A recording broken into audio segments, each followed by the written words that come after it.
Entre os dias 9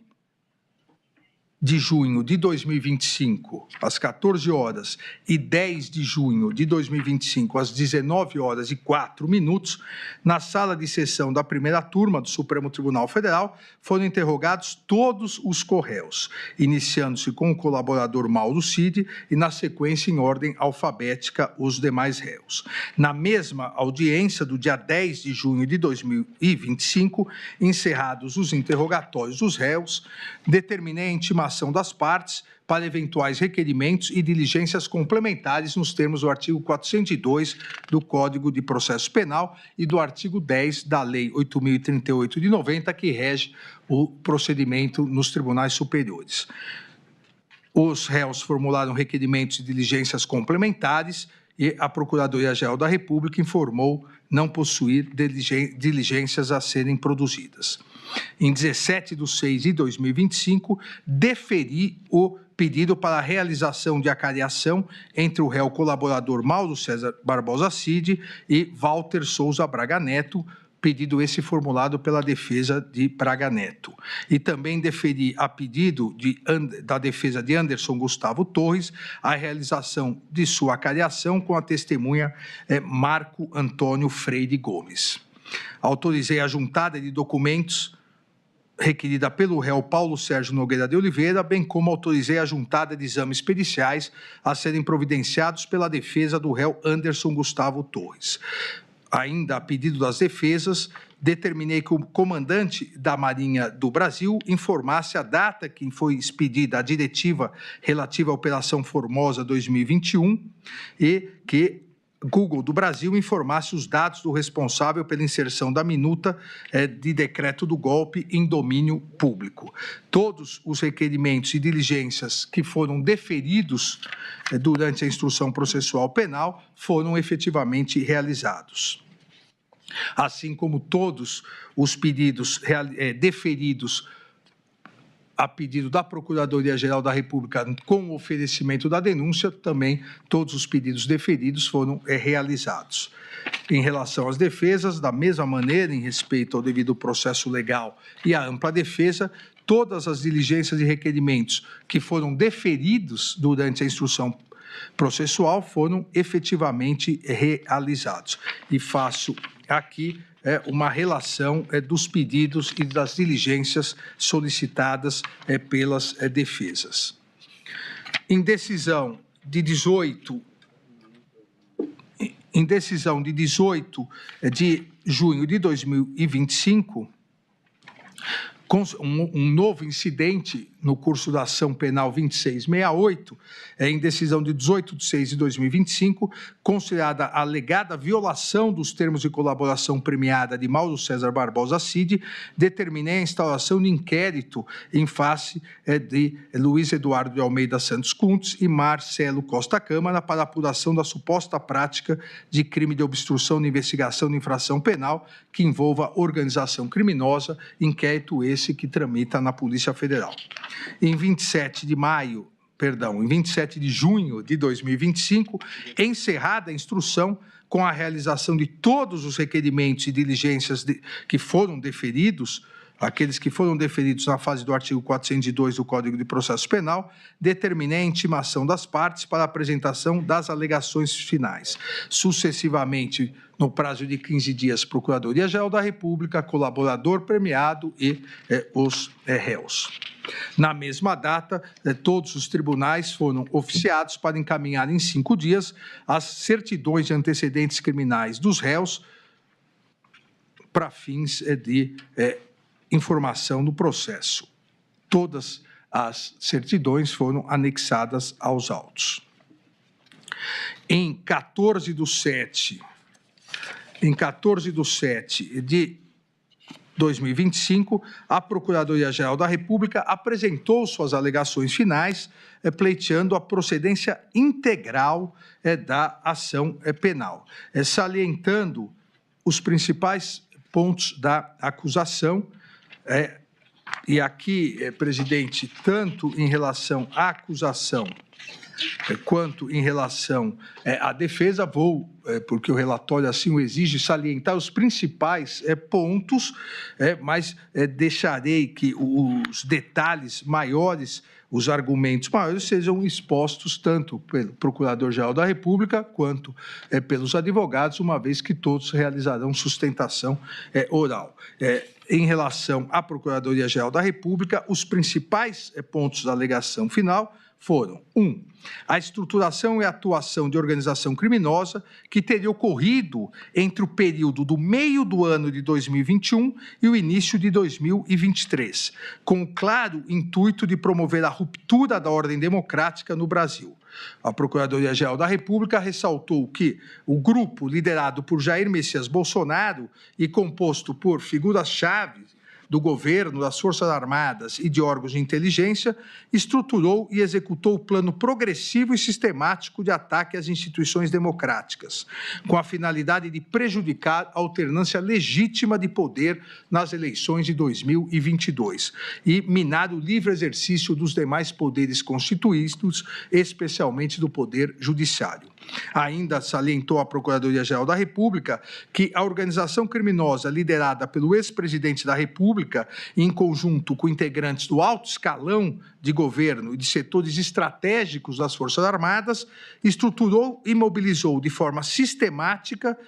gentes, recursos e competências do Estado brasileiro à revelia do interesse público, para propagar narrativas enganosas, assim como para provocar a instabilidade social e defender medidas autoritárias. A afronta, afirmou a Procuradoria-Geral da República, à legalidade constitucional teria por objetivo a permanência ilícita de Jair Messias Bolsonaro no comando do poder, com o intuito de enfraquecer as instâncias públicas em clara negação do princípio da alternância democrática, da soberania popular e do equilíbrio entre os poderes. A Procuradoria-Geral da República, em relação às preliminares suscitadas pelas defesas dos réus sobre incompetência para julgamento do feito, arguição de suspeição e impedimento,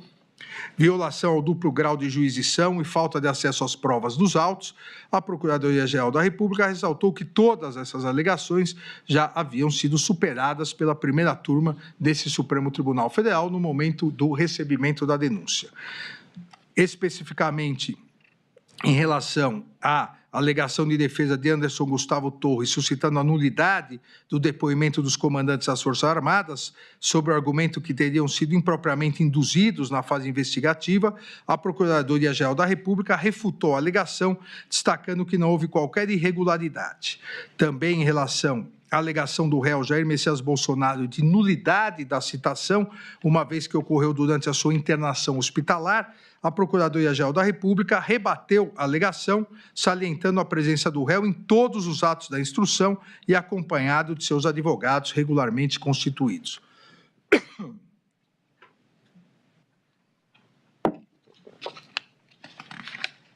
Ainda a Procuradoria-Geral da República alegou que a instrução processual reforçou a existência de todos os manuscritos, arquivos digitais, planilhas, discursos prontos e trocas de mensagens sobre o plano de ruptura da ordem democrática que haviam sido apreendidos pela Polícia Federal durante as investigações, como, por exemplo, o documento Operação 142. Da mesma forma, ressaltou a Procuradoria-Geral da República que as testemunhas ouvidas em juízo, principalmente os ex-comandantes do Exército e da Aeronáutica, confirmaram que lhes fora apresentadas minutas que decretavam medidas de exceção e não se ajustavam às hipóteses constitucionais e de consequências impensáveis no Estado democrático de direito, assim como confirmaram terem sido, disse a Procuradoria-Geral da República, pressionados a aderir ao plano golpista, inclusive sofrendo ataques virtuais. A Procuradoria-Geral da República afirmou ainda em suas alegações finais estarem configurados os crimes de golpe de Estado e restrição do livre exercício dos poderes constitucionais. E quanto ao golpe de Estado, disse a Procuradoria-Geral da República, a materialidade delitiva foi comprovada pela sequência dos atos de ruptura com a normalidade do processo sucessório. A organização criminosa teria implementado narrativa enganosa, visando descredibilizar publicamente o sistema eletrônico de votação, a partir do uso de recursos e agentes públicos e mobilizando integrantes das Forças Armadas do Estado brasileiro para prejudicar a livre manifestação da vontade popular, assim como para apoiar uma forma de gestão desvinculada do processo eleitoral após a derrota às urnas. A partir disso, a Procuradoria-Geral da República enumera as provas sequenciais e que, segundo o órgão acusador, confirmariam essa hipótese. Ainda a Procuradoria-Geral da República, em relação ao crime do artigo 359-L, passa a fazer uma cronologia a partir do dia 7 de setembro de 2021,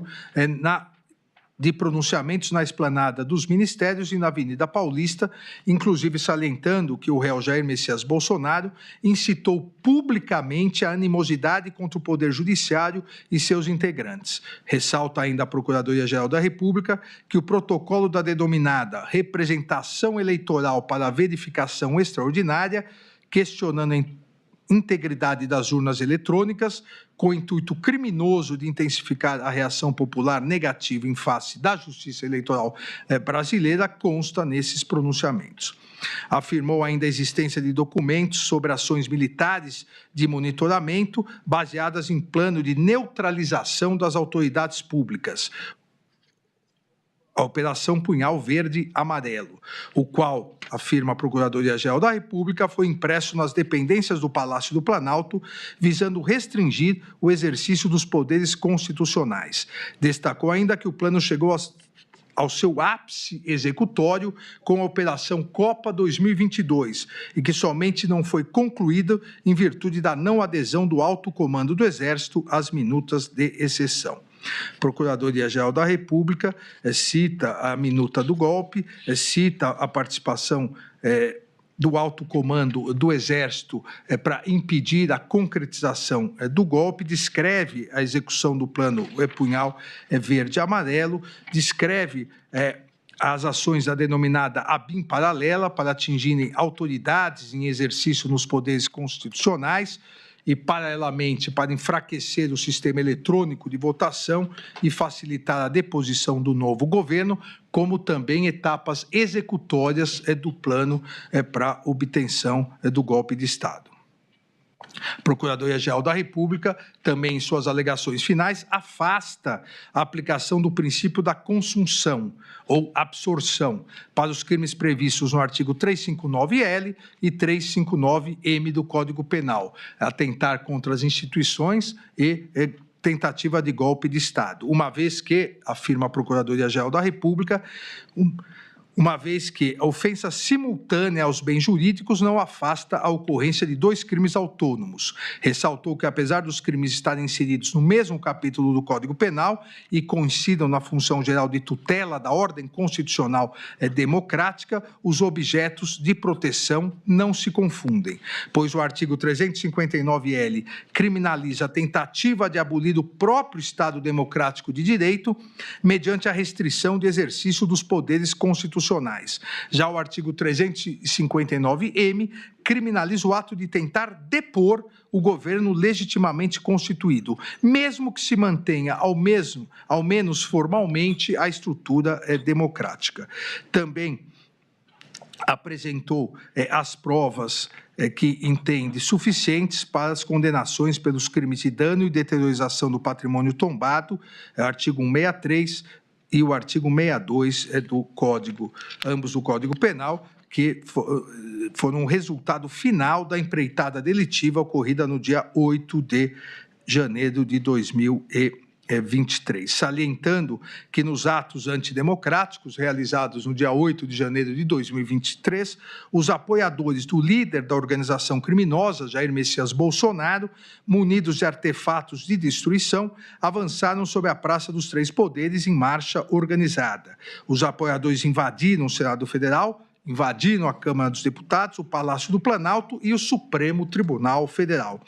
e efetivamente depredaram o patrimônio público com a finalidade de instalar um regime de governo alternativo decorrente da deposição do governo legitimamente eleito, bem como da abolição violenta do Estado Democrático de Direito. Afirmou que a materialidade ficou demonstrada com as imagens de destruição que marcaram a história nacional, bem como com o fornecimento de documentos que dimensionaram os danos referentes aos eventos de 8 de janeiro de 2023,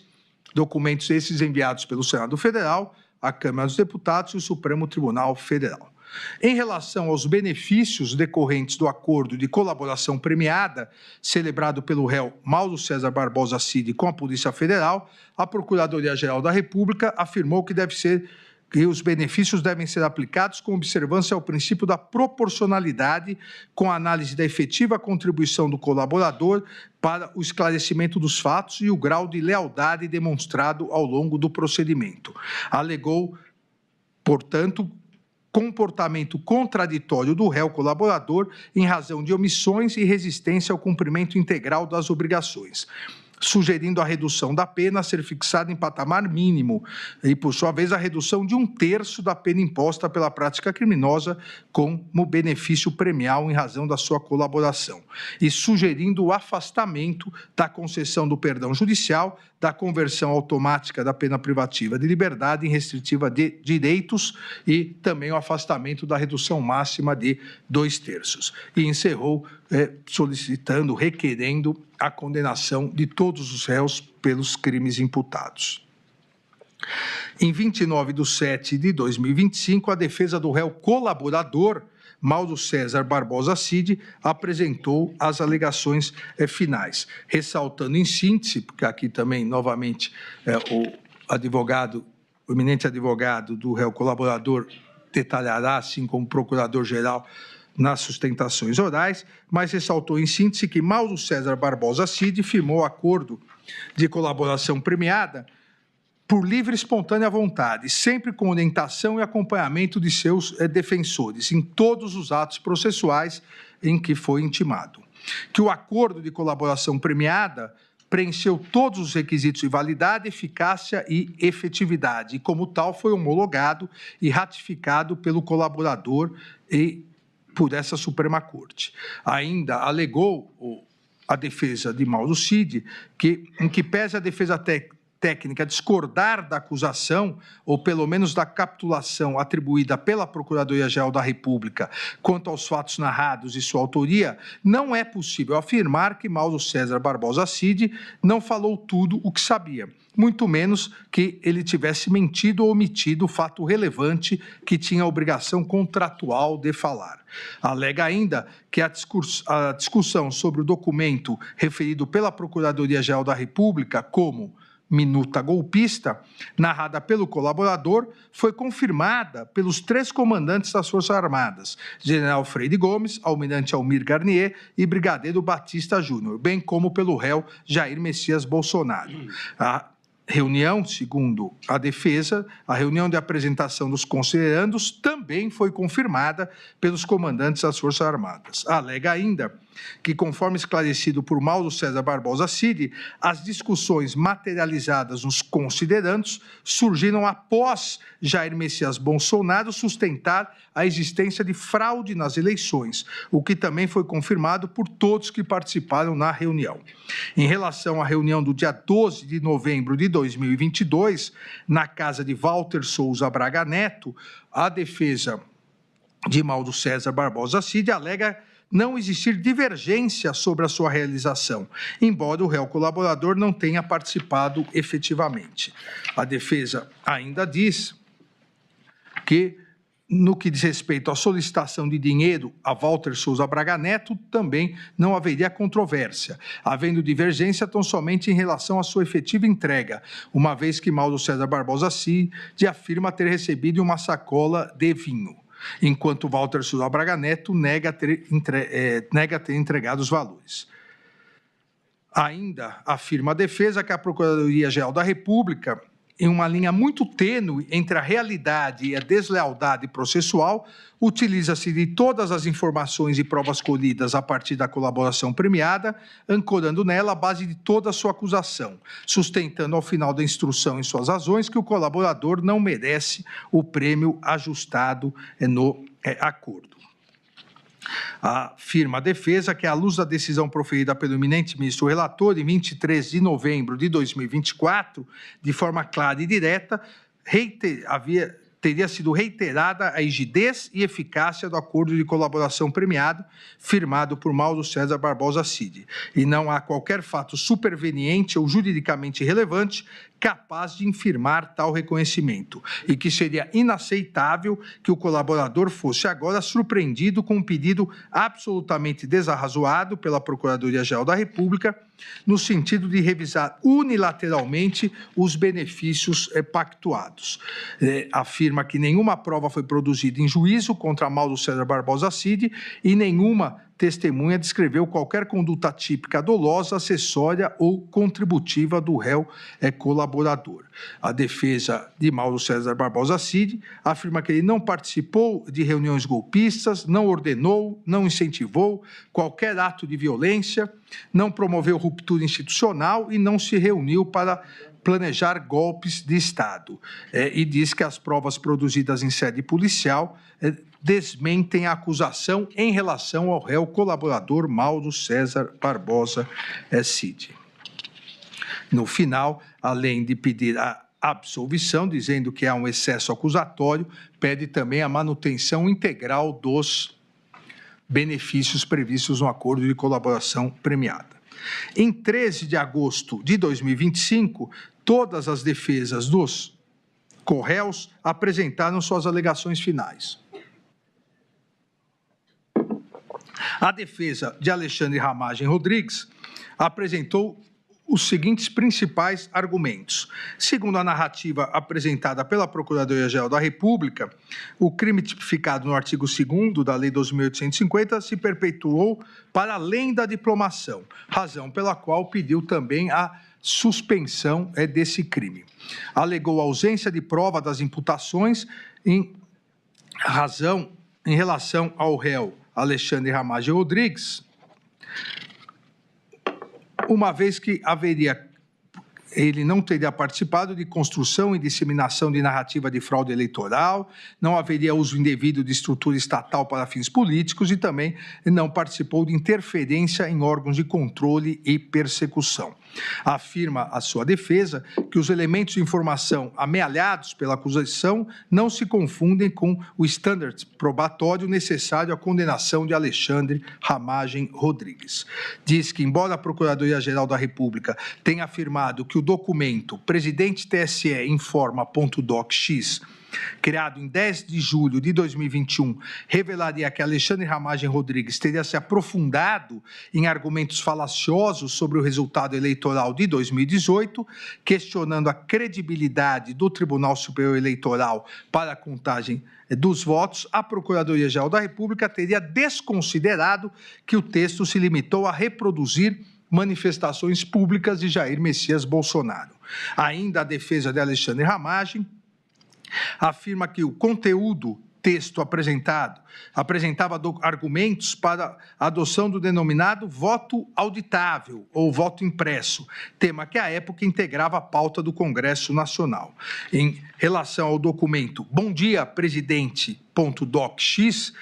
a defesa de Alexandre Ramagem aponta que os pontos apresentados integram o teste público de segurança das urnas, regulamentado pela Resolução TSE 23.673, de modo que não pode ser considerado um ilícito ou evidência de indevida utilização na estrutura do sistema de inteligência brasileiro para fins antidemocráticos. No que diz respeito ao documento PR Presidente, a defesa de Alexandre Ramagem aponta que o texto aponta ilegalidades que, no entendimento do réu, estariam sendo cometidas no âmbito de inquéritos policiais referentes à instauração dos inquéritos, violação do sistema acusatório e escolha de delegados pelo STF sem distribuição.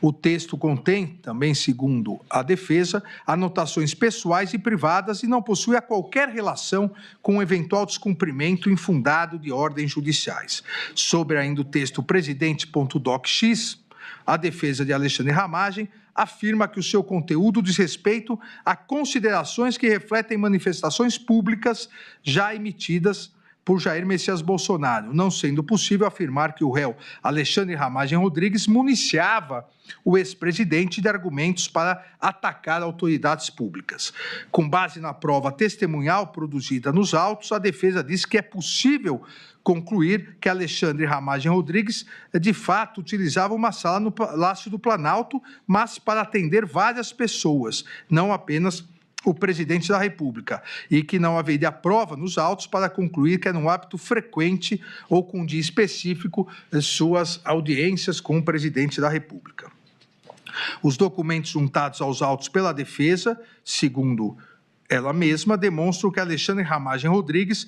envidou esforços para verificar a legalidade na utilização da ferramenta First Mile, sendo instaurados por determinação sua 2 procedimentos administrativos no âmbito da BIM com essa finalidade, um deles, aliás, na corregedoria do órgão. A ferramenta First Mile era utilizada, segundo a defesa, exclusivamente pelos oficiais de inteligência lotados no Departamento de Operações de Inteligência, à época chefiado por Paulo Maurício Fortunato Pinto, cuja recalcitrância em prestar informações sobre o uso da ferramenta levou à instauração de procedimento administrativo no âmbito da corregedoria da ABIN, por determinação do próprio Alexandre Ramagem Rodrigues, e posteriormente levou à sua exoneração. Ainda alega a defesa que a Procuradoria-Geral da República cometeu grave equívoco ao afirmar que teriam sido identificados logs de entrada de Alexandre Ramagem no sistema a partir de 15 de maio de 2019, antes mesmo de sua posse como diretor-geral, e apenas um mês após o início de uso da ferramenta, pois as datas a que se refere a Procuradoria-Geral da República, segundo a defesa, não dizem respeito a logs de entrada no sistema, mas sim a entrada do réu nas dependências físicas da ABIN. Também alega não poderem ser utilizados nesses autos as conclusões da autoridade policial no relatório final da PET 11.108, tornadas públicas em 18/6/2025, pois não submetidas ao contraditório e à ampla defesa. Alega não haver indícios ou provas que ações ilícitas empreendidas por servidores da ABIN tenham decorrido de ordem proferida pelo réu Alexandre Ramagem. Que os monitoramentos atribuídos pela acusação ao réu se referem a um punhado de informações disponíveis na internet, atividades que foram apresentadas pela autoridade policial como atividade de inteligência. Ainda o réu Alexandre Ramagem, em sua defesa, alega que o relatório da PET 11.108 deixou de delimitar ou conceituar o que seriam atividades de inteligência, e boa parte dos monitoramentos mencionados no aludido relatório final não guardam relação de pertinência com o objeto dessa ação penal. Ainda diz que a anotação de Alexandre Ramagem sobre consultar a Advocacia Geral da União não é idêntica àquela imputada a Augusto Heleno, e não procede a acusação de que o réu propôs que fosse utilizada a estrutura da Advocacia Geral da União com a finalidade de impedir o cumprimento de decisões judiciais. No que diz respeito à imputação da utilização da ABIN para investigar servidores da Receita Federal, Alexandre Ramagem Rodrigues, em reunião com as advogadas de Flávio Bolsonaro, foi contrário, diz a defesa, a essa utilização. Também afirma a defesa não ter ocorrido qualquer atuação do réu no sentido de postergar o deslinde de processo administrativo disciplinar. Em relação ao delito do artigo 2º da Lei 12.850, a denúncia omissa, diz a defesa, quando ao fato de Alexandre Ramagem Rodrigues já ter sido exonerado do cargo de diretor-geral da ABIN em 30/3/2022.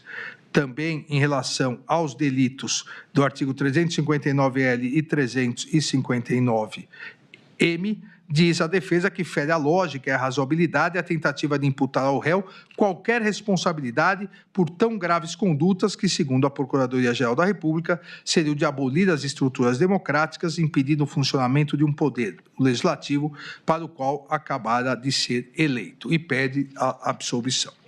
A defesa de Almir Garnier Santos também apresentou os seguintes principais pontos de argumentação: que as alegações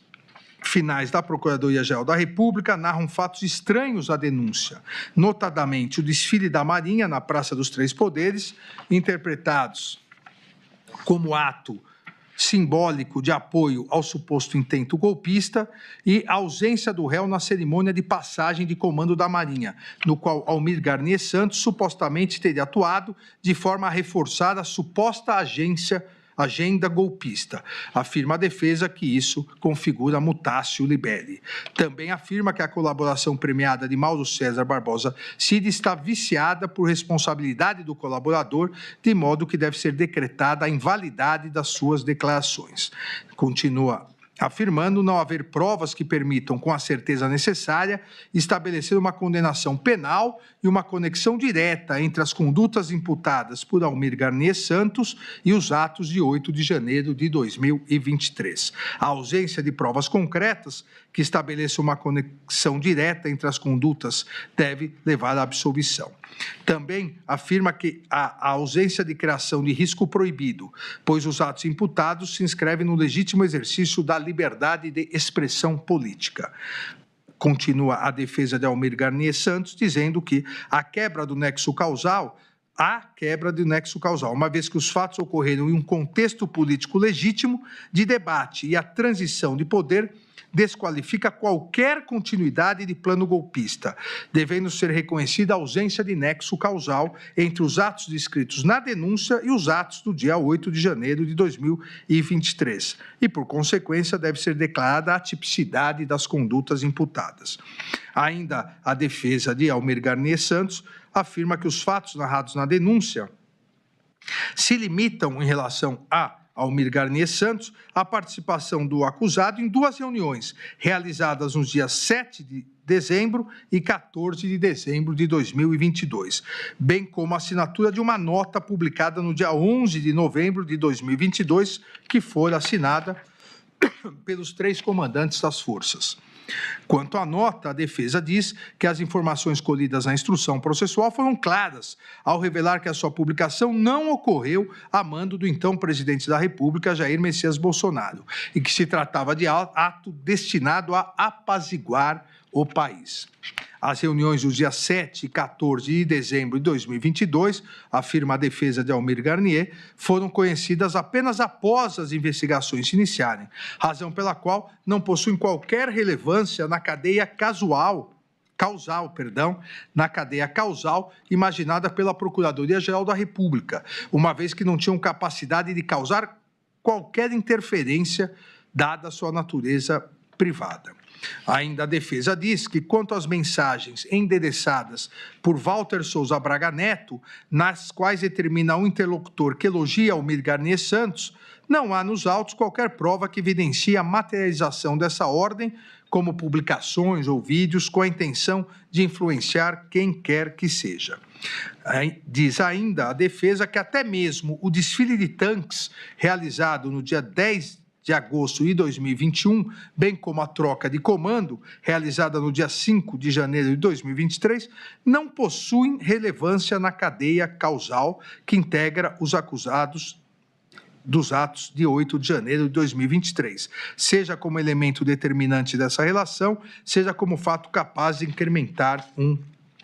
risco anteriormente criado. E continua a defesa afirmando que as provas produzidas sobre a reunião do dia 7 de dezembro demonstram apenas que Almir Garnier e o general Freire Gomes foram convocados pelo presidente da República por meio do ministro da Defesa para comparecerem ao Palácio do Planalto, ocasião que lhe foram apresentados considerandos. Foi informado, contudo, que, diz a defesa, que o assunto estava em estudo e, ao final, a reunião foi encerrada sem qualquer manifestação ou posicionamento.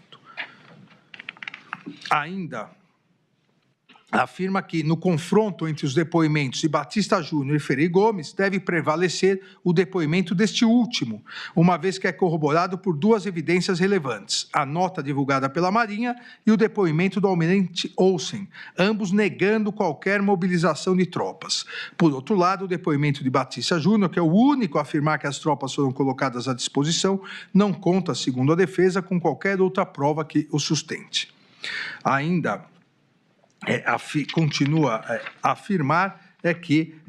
a acusação não se desincumbiu do dever de especificar concretamente a participação de Almir Garnier Santos na reunião e em sua adesão ao plano golpista e, consequentemente, pede a absolvição por todas as imputações. A defesa de Anderson Gustavo Torres também apresentou esses principais argumentos. O Supremo Tribunal Federal é incompetente para processar e julgar o presente caso. Ainda que se reconheça a competência da Suprema Corte, a defesa diz que a atribuição é do plenário e não da primeira turma. Ainda afirma ter ocorrido cerceamento de defesa em razão da omissão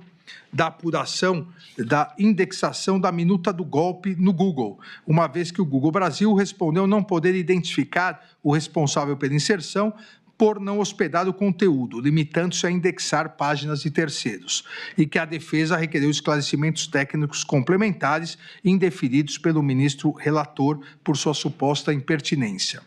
Ainda alega cerceamento de defesa em razão do indeferimento da realização de diligência junto à Meta, WhatsApp, relacionadas à obtenção de registros de chamadas de voz e vídeos realizadas via WhatsApp por Fábio Augusto Vieira e Robson Cândido da Silva em 8 de janeiro de 2023 e de metadados de mensagens e arquivos eventualmente trocados pelo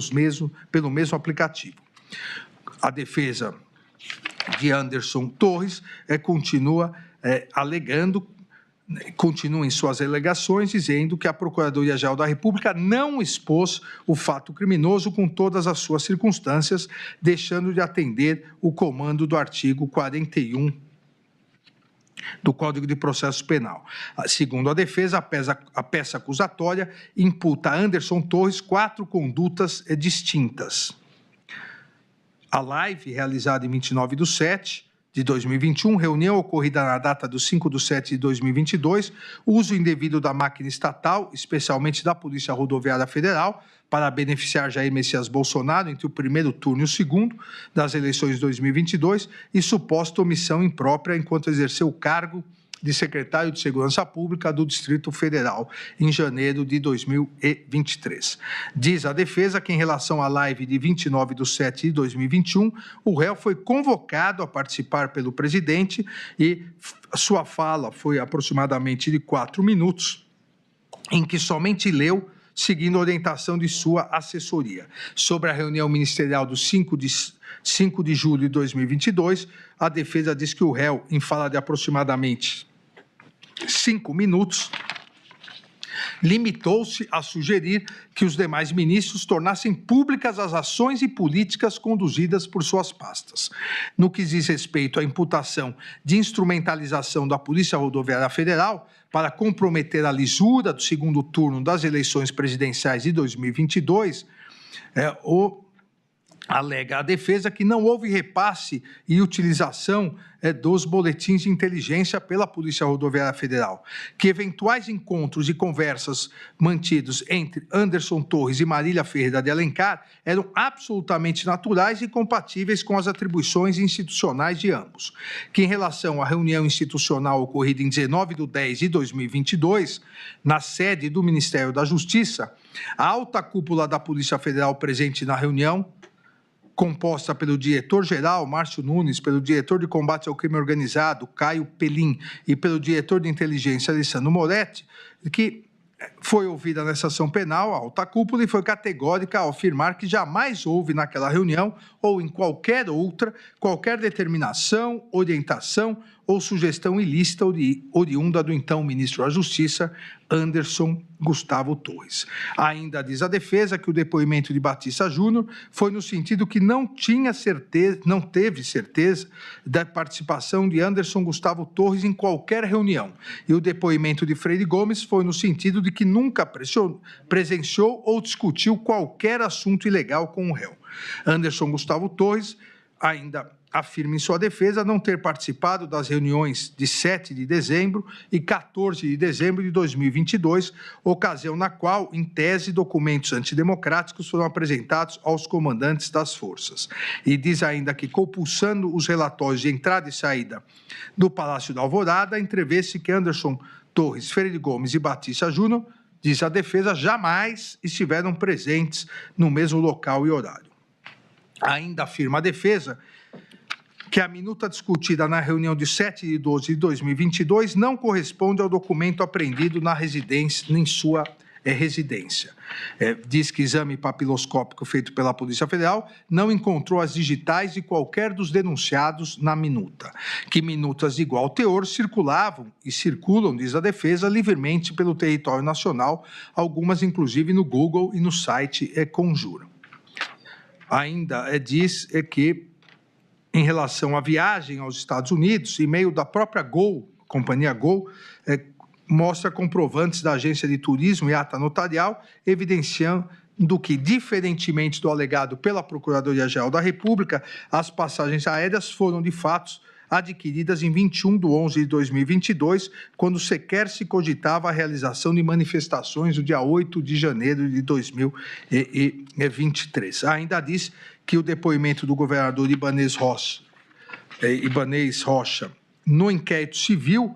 confirma que Anderson Gustavo Torres lhe comunicou quando do convite para assumir o cargo sobre a viagem nos Estados Unidos e, consequentemente, a partir disso, pede sua absolvição. A defesa de Augusto Heleno Ribeiro Pereira apresentou também os seguintes principais argumentos. Deve ser reconhecida a suspeição do relator em razão de ter sido alvo de um suposto plano de organização criminosa, do qual faria parte o denunciado para matá-lo, juntamente com o presidente eleito Luiz Inácio Lula da Silva. Ela alega também cerceamento de defesa em razão da impossibilidade de análise de todo o material probatório disponibilizado pela ocorrência da prática conhecida como document dump e pela seletividade da autoridade policial ao disponibilizar as provas. Diz a defesa de Augusto Heleno que houve violação ao sistema acusatório e ao devido processo legal, uma vez que na audiência de instrução o ministro relator realizou 6 vezes mais perguntas que a Procuradoria-Geral da República. Diz também ter ocorrido violação do direito ao silêncio e constrangimento ilegal, uma vez que o ministro relator, após manifestação do réu, queria exercer parcialmente o direito ao silêncio, respondendo apenas às perguntas formuladas por sua defesa técnica, realizou a consignação das perguntas. Especificamente em relação ao réu Augusto Heleno, a defesa diz que a Procuradoria-Geral da República não se desincumbiu do ônus probatório.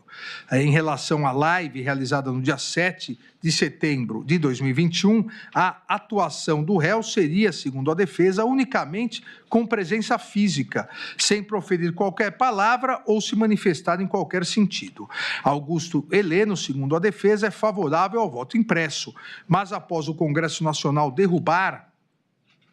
proposta nesse sentido, em plenário, e o relatório do Ministério da Defesa de 9 de novembro de 2022 não apresentar conclusão sobre a possibilidade de insegurança nas urnas eletrônicas, não houve qualquer manifestação do réu sobre isso. E também alega que é uníssona a constatação do afastamento do réu Augusto Heleno do réu Jair Messias Bolsonaro após o ingresso do, entre aspas, centrão no governo, de modo que não se pode imputar ao réu o papel de conselheiro de Jair Messias Bolsonaro. Diz também a defesa de Augusto Heleno que reunião ministerial de 5 de julho de 2022, as palavras de Augusto Heleno sobre a utilização da ABIN para acompanhar o que os dois lados vão fazer foram transparentes, públicas e com a convicção de que estavam dentro de suas competências referentes à inteligência de Estado. A defesa afirma ainda que a intenção do réu, de fato, fosse infiltrar agentes da ABIN nas campanhas eleitorais, tal ação seria impossível pela absoluta falta de tempo para que esse tipo de medida fosse efetivada, conforme corroborado pela testemunha Christian. Augusto Heleno Pereira, também, afirma a defesa, não despachou com o diretor-geral da ABIN sobre discursos de desinformação. Sobre as expressões, entre aspas, o que tiver que ser feito tem que ser feito antes das eleições. Se tiver que dar um soco na mesa, é antes das eleições. Se tiver que virar a mesa, é antes das eleições, ditas por Augusto Heleno, na reunião ministerial de 5 de julho de 2022, a defesa disse que o réu não se referiu a qualquer medida antidemocrática. Em relação à agenda apreendida, trata-se, diz a defesa, na verdade, de uma caderneta para anotações pessoais, com cronologia incerta, contendo assuntos que não eram compartilhados com ninguém.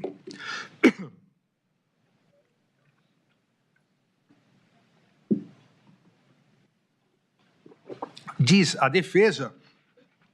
que a Polícia Federal disponibilizou as páginas da referida caderneta de maneira por ela reorganizada, com o objetivo de demonstrar uma narrativa linear, quando, na verdade, estão afastadas uma das outras e dizem respeito a situações e assuntos distintos e não relacionados. A expressão,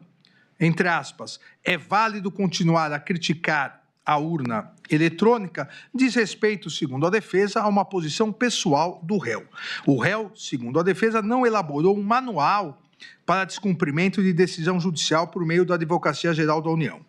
No que diz respeito ao tópico sobre reunião de diretrizes estratégicas, os subtítulos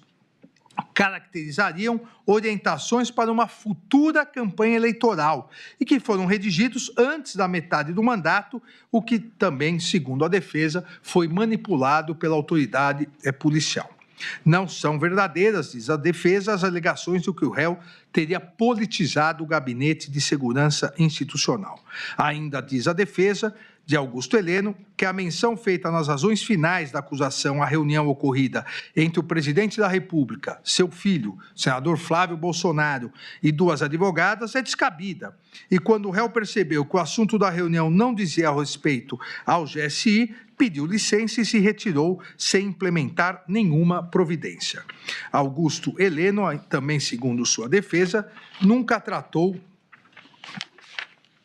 da Operação Punhal Verde Amarelo no Palácio do Planalto ou fora dele, e não tinha conhecimento do conteúdo da operação. A defesa ainda diz que Augusto Heleno não foi convidado e não compareceu às reuniões nos meses de novembro e dezembro no Palácio Alvorada e no Ministério da Defesa. Em relação ao acampamento em frente ao Quartel-General do Exército, em Brasília,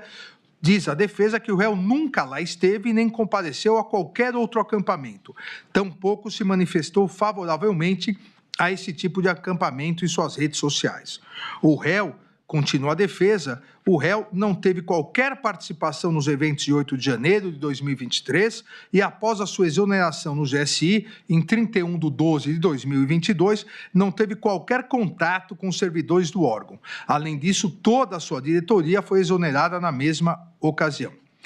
A frase, entre aspas, ladrão não sobe a rampa, diz a defesa, não evidencia que o réu tenha atuado no sentido de impedir a transição democrática de poder. Não há qualquer prova de que o réu tenha participado da ABIN paralela, havendo indicação, por outro lado, de que teria sido, inclusive, monitorado, diz a sua defesa. O réu jamais tratou com qualquer pessoa sobre reunião, minuta ou parecer de cunho golpista. Também afirma a defesa não haver possibilidade de se imputar as práticas dos delitos de tentativa de abolição de violência do Estado Democrático e tentativa de golpe de Estado ao réu em razão da absoluta inexistência de qualquer conduta que possa configurar os referidos crimes. Pede a absolvição e, subsidiariamente, caso não ocorra, diz que deve ser aplicada a causa especial de diminuição prevista no artigo 29, parágrafo 3º, em benefício do réu, caso subsidiariamente aqui haja condenação. A defesa de Jair Messias Bolsonaro também apresentou os seguintes principais argumentos. Houve cerceamento de defesa em razão da ausência de tempo hábil para a defesa técnica conhecer a prova dos autos, inclusive com indeferimento de pedido de adiamento da audiência de instrução após o recebimento de links contendo material bruto extraído dos aparelhos eletrônicos apreendidos. Também alega nulidade, que essa nulidade se agravou e aprofundou o cerceamento de defesa, porque os defensores foram proibidos de participar das audiências e dos interrogatórios dos denunciados que ficaram em outros núcleos. O acordo de colaboração premiada de Mauro César Barbosa Cid, segundo a defesa de Jair Messias Bolsonaro, é nulo e o delator não tem credibilidade, pois mentiu reiteradamente. Segundo a defesa de Jair Messias Bolsonaro, o colaborador descumpriu o acordo e as cautelares que lhe foram impostas de forma alternativa à sua prisão preventiva, por meio de conversas mantidas em perfil de terceiro na rede social Instagram, que revelam que a colaboração não resultou de ato voluntário e nem esteve pautado na verdade. A defesa de Jair Messias Bolsonaro ainda alega que, em suas alegações finais, a Procuradoria-Geral da República reconhece toda a resistência, que, segundo a defesa, significa falta de espontaneidade, do colaborador em relatar sua participação nos eventos mais graves e sensíveis da denúncia, para manter rígida a narrativa daquilo que ele optou por contar, o que não é possível. Ainda diz que o colaborador confessa que, diante de ameaças veladas, pactuou acordo de colaboração, prestando, entretanto,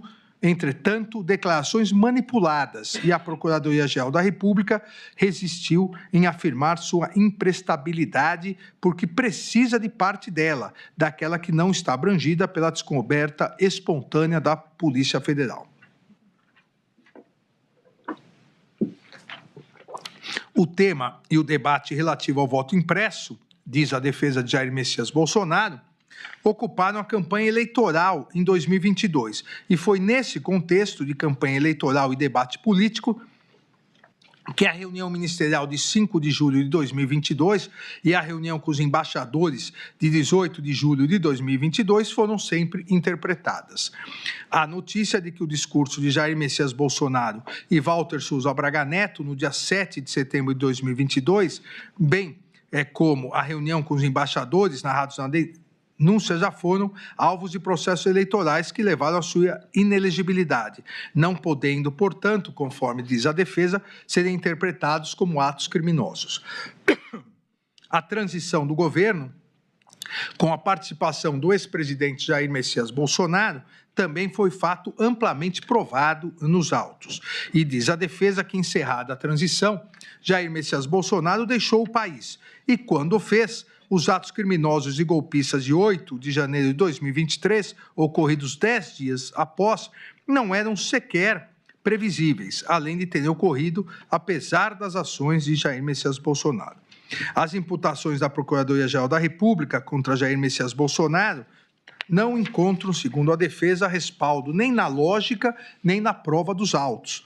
A acusação tenta, de alguma forma, e sem sucesso, relacionar Jair Messias Bolsonaro com os planos apreendidos e com os atos de 8 de janeiro. Diz a defesa que a denúncia indica que Jair Messias Bolsonaro teria estudado, enxugado e apresentado aos militares minutas de decreto prevendo prisões de autoridades e as declarações de estado de sítio ou de estado de defesa e decretação de operação de garantia da lei e da ordem, mas diz a defesa que os referidos documentos não foram trazidos aos autos. O documento de minuta de golpe, às vezes chamados de discurso pela Procuradoria-Geral da República, segundo a defesa, jamais foi apresentado a Jair Messias Bolsonaro, que dele só teve ciência por ocasião de sua apreensão pela Polícia Federal. Sobre a reunião do dia 7/12 de 2022, ninguém viu um texto prevendo a prisão de diversos ministros do Supremo Tribunal Federal, dentre outras autoridades. A afirmação, segundo a defesa, que existe exclusivamente no depoimento do delator Mauro César Barbosa Cid. Não existe nos autos também, afirma a defesa de Jair Messias Bolsonaro, a suposta minuta de decreto com um texto enxugado, prevendo apenas a prisão do relator. E também não existe, em lugar nenhum dos autos, nem mesmo em depoimentos, o documento que a acusação diz ter sido apresentado pelo réu Paulo Sérgio Nogueira de Oliveira aos 3 comandantes das Forças Armadas no dia 14 de dezembro de 2022. A defesa de Jair Messias Bolsonaro continua afirmando no sentido de que não ficou comprovada a existência de qualquer pedido por parte de Jair Messias Bolsonaro para a movimentação das tropas e que não há descrição de participação de Jair Messias Bolsonaro em nenhum outro fato, e muito menos com os planos Punhal Verde e Amarelo, Operação Luneta e Copa 2022. A acusação traria apenas a presunção de que o plano Punhal Verde e Amarelo teria sido elaborado para Jair Messias Bolsonaro no Palácio do Alvorada, quando foi registrada a entrada do general Mário Fernandes no prédio, sem ter produzido qualquer prova de que houve entrega de qualquer documento ou encontro com o então presidente da República. Ainda diz a defesa que a Procuradoria-Geral da República imputa ao réu, como se atos criminosos fossem, os seus discursos eleitorais e suas manifestações com críticas ao sistema eletrônico de votação. Continua afirmando que, excluída a punibilidade dos atos preparatórios, não há dúvidas que as condutas imputadas pela Procuradoria-Geral da República, consubstanciadas em lives com críticas ao sistema eletrônico de votação, reuniões ministeriais e com embaixadores e outras reuniões, tratam-se, na pior das hipóteses, de atos preparatórios não tipificados. Ainda diz a defesa, não existir qualquer correspondência dos comportamentos imputados a Jair Messias Bolsonaro com a violência ou grave ameaça exigidas pelos tipos penais previstos nos artigos 359L, 359M do Código Penal. E diz que, mesmo se adotada a versão da denúncia, não se pode afirmar que a reunião ocorrida no dia 7 de dezembro de 2022 tenha sido um ato executório dos crimes de abolição violenta do Estado Democrático de Direito e de golpe de Estado, pois isso pressupõe um governo constituído, circunstância inexistente em 7 de 12 de 2022. Ainda diz não se poder alegar que a tentativa estaria caracterizada, dado que,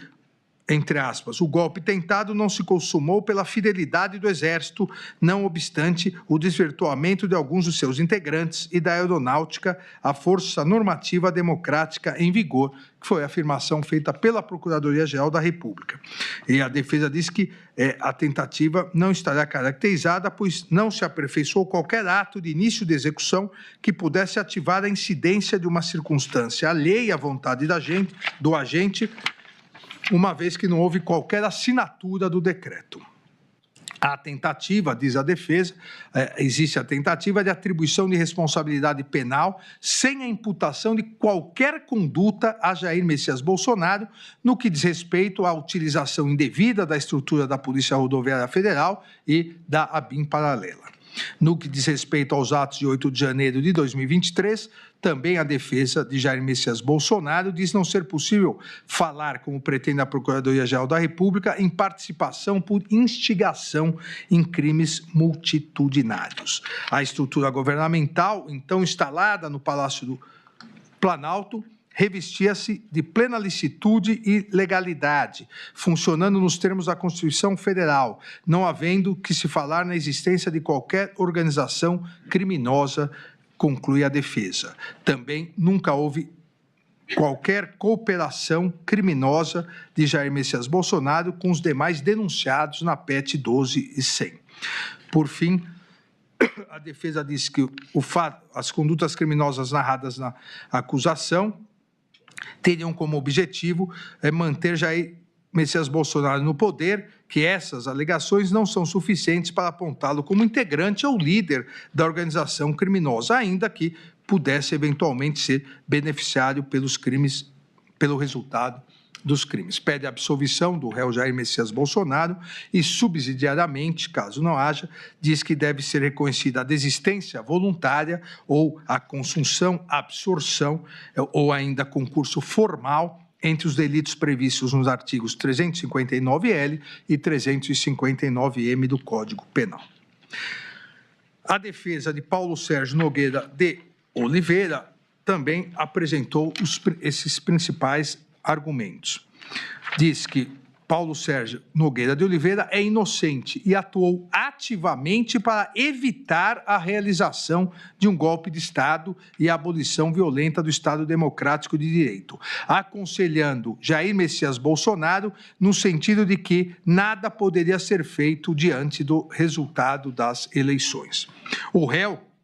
segundo a sua defesa, o réu temia que radicais assessorassem Jair Messias Bolsonaro e o aconselhassem a assinar uma, entre aspas, doideira, referindo-se a medidas de exceção e ruptura democrática. O réu atuou diretamente com o brigadeiro Batista Júnior e o general Freire Gomes para demover o réu Jair Messias Bolsonaro de qualquer medida de exceção e entregou uma proposta de discurso de Jair Messias Bolsonaro, aceitando a proposta de discurso no sentido de aceitar o resultado das eleições. Ainda diz que o réu Paulo Sérgio Nogueira de Oliveira, que o réu foi alvo de tentativa de deposição por Walter Souza Braga Neto e pelo general Mário Fernandes, réu em outra ação penal. O réu não integraria o denominado gabinete de crise a ser instalado após a ruptura do Estado Democrático de Direito, afirma sua defesa, e que o réu foi vítima de ataques virtuais por não defender qualquer medida de exceção. Na reunião de 5 de julho de 2022, Paulo Sérgio Nogueira de Oliveira não manifestou endosso à narrativa de fraude eleitoral. Também sua defesa diz que, em momento algum, instigou a ideia de intervenção das Forças Armadas no processo eleitoral e afirma a defesa ser uma falácia afirmar que o relatório das Forças Armadas sobre o sistema eletrônico de votação estava pronto antes do segundo turno e foi postergado por questões políticas. As etapas 7 e 8 do plano de trabalho estavam, segundo a defesa, previstas para ocorrer a partir do dia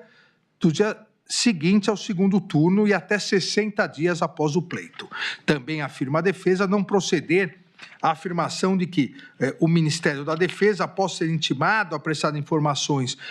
no prazo de 48 horas, não respondeu ao pedido de informações do Tribunal Superior Eleitoral. A nota do Ministério da Defesa, segundo a defesa de Paulo Sérgio Nogueira de Oliveira, não aponta suspeita de fraude eleitoral e no mesmo período em que a nota do dia 10/11/2022 foi publicada, Paulo Sérgio Nogueira de Oliveira, segundo a sua defesa, estaria atuando para demover Jair Messias Bolsonaro de qualquer medida de exceção. A reunião de 14/12/2022, realizada com os comandantes das Forças Armadas, segundo a defesa de Paulo Sérgio Nogueira de Oliveira, não teve o intuito de pressionar os comandantes a aderir a qualquer medida antidemocrática. A denúncia, diz a defesa, é inepta, não havendo descrição adequada dos fatos criminosos imputados ao réu. Ainda alega que o Supremo Tribunal Federal é incompetente para processar e julgar o caso e que, em caso de ser competente, é o plenário e não a primeira turma. Alega violação ao duplo grau de jurisdição, alega também estar caracterizado excesso de acusação, que as condutas imputadas ao réu são atípicas, pois se o crime de golpe de Estado tivesse sido consumado com ataques ao processo eleitoral, manipulação indevida das forças de segurança, não houve, segundo a defesa, a prática de violência ou grave ameaça. Ainda a defesa do réu Paulo Sérgio diz que as condutas imputadas ao réu são atípicas, pois todos os atos realizados antes do dia 1º de janeiro, tais como lives, reuniões, não teriam sido realizados com o objetivo de depor governo constituído, o que afasta a configuração do crime de golpe de Estado previsto no artigo 359-M do Código Penal. Ainda afirma que segundo a denúncia, sem o Exército e a Força Aérea, era impossível se consumar um golpe de Estado. Logo, a manifestação no dia 8 de janeiro de 2023 foi um meio inidôneo para atingir esse resultado. Consequentemente, o delito de golpe de Estado do dia 8 de janeiro seria um crime impossível, diz a defesa, por absoluta ineficácia do meio. Ainda em relação ao crime do artigo 359-L do Código Penal, a defesa de Paulo Sérgio Nogueira de Oliveira diz que a sua consumação exige que os poderes constitucionais tenham sido efetivamente impedidos ou restringidos. Consequentemente, diz que não existe um conjunto probatório para, além da dúvida razoável, apta a ensejar uma condenação de Paulo Sérgio Nogueira de Oliveira e pede a absolvição do réu. Por fim, a defesa de Walter Souza Braga Neto apresentou os seguintes argumentos. A ação penal é nula, pois está baseada em investigações realizadas na PET 12.100, que se originou das investigações conduzidas no inquérito 4.874, inquérito das milícias digitais, o qual, a seu turno, tem como objeto a investigação de fatos já arquivados no inquérito 4828, o que demonstra a violação do artigo 28 do Código de Processo Penal. Diz ainda ser o Supremo Tribunal Federal incompetente para processar e julgar o caso, e caso fosse competente, a competência seria do plenário e não desta primeira turma. A defesa de Walter Souza Braga Neto ainda diz que, embora o plenário do Supremo Tribunal Federal tenha decidido pelo não reconhecimento da suspeição do relator, a instrução criminal demonstrou que não houve imparcialidade e equidistância das partes da ação penal. Ainda afirma que, em relação à alegação da suspeição, houve demonstração de postura inquisitorial na oitiva das testemunhas, que os recursos da defesa em face de decisões monocráticas não foram submetidos à análise colegiada, enquanto a marcha processual evoluía de maneira muito célere, esvaziando os pedidos recursais. Ainda diz que a cadeação entre Walter Souza Braga Neto e Mauro César Barbosa Cid não foi gravada pela Secretaria Judiciária e sequer foi permitida a sua gravação pela defesa, e que houve decretação de medidas cautelares e prisão domiciliar de ofício, o que caracteriza a atuação indevida por serem iniciativas típicas do órgão acusatório. Ainda a defesa de Walter Souza Braga Neto diz que a colaboração premiada de Mauro César Barbosa Cid é nula em razão da falta de voluntariedade, que o processo também é nulo em razão da prática de document dump, que o processo também é nulo em razão do indeferimento de participação nos interrogatórios dos demais réus das outras ações penais, que são ilícitas e imprestáveis os prints de conversas de WhatsApp entre Walter Souza Braga Neto e Ailton Barros.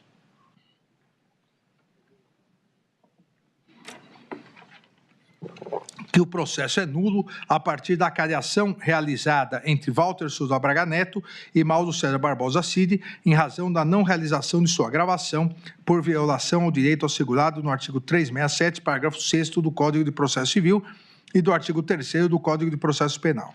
Alega ainda a defesa de Walter Souza Braga Neto a ausência de provas das imputações derivadas do acordo de colaboração premiada de Mauro César Barbosa Cid. A ausência de provas do intuito golpista da reunião realizada na residência de Walter Souza Braga Neto em 12/11/2022. A ausência de prova da entrega de dinheiro para financiamento de atos golpistas e a ausência de provas de coordenação de ataques virtuais. Além disso, a defesa de Walter Souza Braga Neto diz que não existem provas de suposta participação na organização criminosa ou nos atos golpistas de 8 de janeiro de 2023.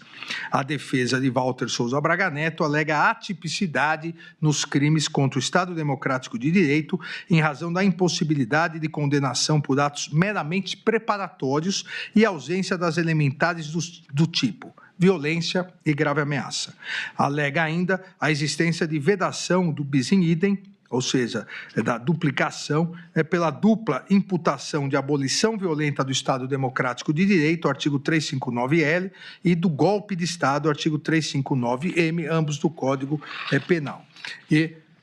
conclui dizendo existir impossibilidade de condenação autônoma em relação aos crimes de dano qualificado e deteriorização do patrimônio público, pois constituem crimes meio para a suposta prática dos crimes de abolição violenta do Estado democrático de direito, concluindo a defesa pelo pedido de absolvição do réu. Em 14 de agosto de 2025, considerando o regular encerramento da instrução processual, o cumprimento de todas as diligências complementares deferidas, bem como a apresentação de alegações finais pela Procuradoria-Geral da República e por todos os réus, solicitei ao excelentíssimo presidente da primeira turma, ministro Cristiano Zanin, a pauta para julgamento presencial da ação penal. Em 15 de agosto de 2025, o eminente presidente, ministro Cristiano Zanin, agendou o julgamento presencial da apresentação penal para o dia de hoje, dia 3 de setembro, dia 9 de setembro, dia 10 de setembro, dia 12 de setembro. É o relatório, presidente. Após o detalhado relatório apresentado pelo eminente